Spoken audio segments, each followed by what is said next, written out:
This is the URUTAU, one of the strangest birds I've ever seen. I'm from Central America, and listening to this bird at night is one of the creepiest things I've ever experienced in my life. As you can see, they mimic their environment, and during the day is when we can see them, but at night they are almost invisible to the naked eye.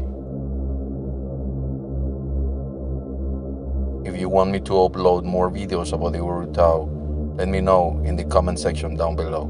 Don't forget to subscribe.